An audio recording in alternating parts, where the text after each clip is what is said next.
The Prabhupada Connection. Memories. 66. By his example, the wit and wisdom of a C. Bhaktivedanta Swami Prabhupada. By Gurudas. Part 4. Mantra rock dance. Within a short time the Hare Krishnas became a familiar part of the Haight-Ashbury scene. If you lived on the street in the Haight, one of the underground secrets of survival was that you could go to the Krishna temple and get a nice warm breakfast in a friendly atmosphere. Chanting became known as a nice way to come down from an acid trip, and the meal of hot cereal, marinated garbanzo beans, and fruit drink or hot milk was always welcome. When we knew that the Swami was coming to San Francisco from New York, we decided to introduce him to thousands of our fellow members of the counterculture by sponsoring a charity rock concert and dance at one of the venues that were so popular at the time. I was acquainted with Sam Andrews of the band Big Brother and the holding company. Shyama Sundar knew Chet Helms, proprietor of the Avalon Ballroom, who agreed to donate his hall for one night. Shyama Sundar also knew Rock Scully, manager of the Grateful Dead, whom Yamuna and I knew because they lived across from us on Ashbury Street.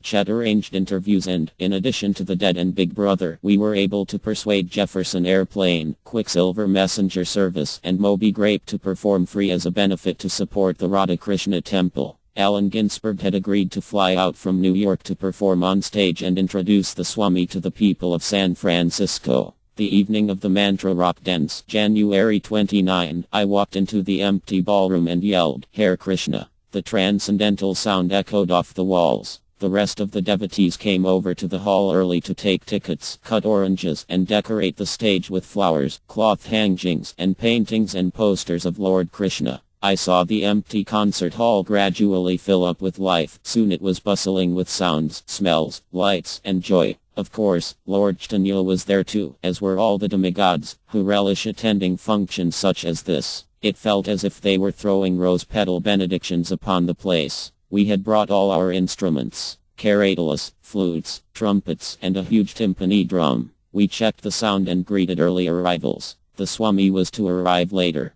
First Moby Grape played, as strobes and colored lights danced. Then the house lights were turned on and various celebrities began to fill the stage. Allen Ginsberg, wearing a long, white robe, climbed up the madras-covered steps and settled onto the stage. Peter Orlovsky sat down too. Tim Leary came in, smiled, and sat cross-legged. Swami Kriyananda, a disciple of Paramahamsa Yogananda, came in with a veena. He seemed comfortable and happy to be there. Then a short man in a silk-topped hat and sash which read San Francisco, who claimed to be the mayor, came onto the stage. Some Hell's Angels stood in the back of the stage near a large painting of Radha and Krishna. They were our security guards, and no one was going to mess with them. Yamuna and I were cutting up oranges for prasadam distribution. My friend Easy drifted by, greeted us, and danced away. Allen Ginsberg took the microphone and introduced chanting of the Maha Mantra to the congregation. "This mantra can deliver us all," he said. "Just sink into the sound vibration and think of peace." Accompanied by a small harmonium, he then began chanting,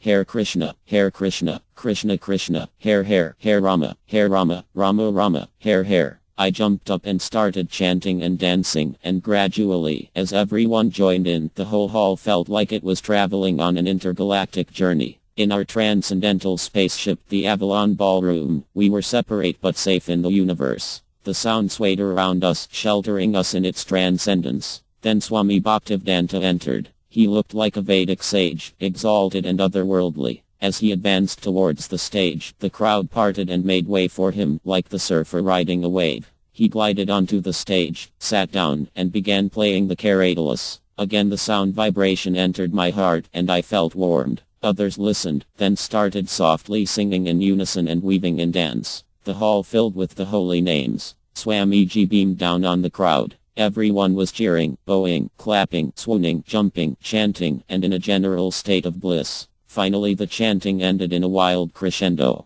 The Swami then rose slowly, and with hands and palms folded in pranams, he walked down from the stage. Again the throng parted and, respectfully, ecstatically, let him through, some bowing and some even taking the dust from his feet. Jefferson Airplane came on stage next, and Grace Slick sang "Do You Want Somebody to Love?" The large faceted glass ball sprayed blips of light to every part of this separate world. It seemed like stars were cascading around in our miniature planetarium. Big Brother and the holding company took the stage. Janis Joplin, with her mouth on the microphone, belted out Ball and Chain. It looked like she was eating the microphone. Sam Andrews played his classic riff to begin Summertime. Janis whooped and yelled, and the bands all yelled out Hare Krishna at one time or another. Between sets by the famous bands, people were holding on to each other and chanting in a large circle. Everyone was in harmony. We danced into the night, and this amalgamation of mantra and rock worked extraordinarily well. That night all those people who heard the holy names were on the path towards liberation from the material world, making their way towards the loving arms of Sri Sri Radhakrishna and Lord Chaitanya. Surely the demigods showered benediction upon this most wonderful event which heralded Swamiji's entry into the hearts and souls of multitudes. Moreover, the 2000 proceeds from the mantra rock dance supported our activities at the Radhakrishna Temple in San Francisco for quite some time. If we can help one person become Krishna conscious, then our movement has been successful. A.C.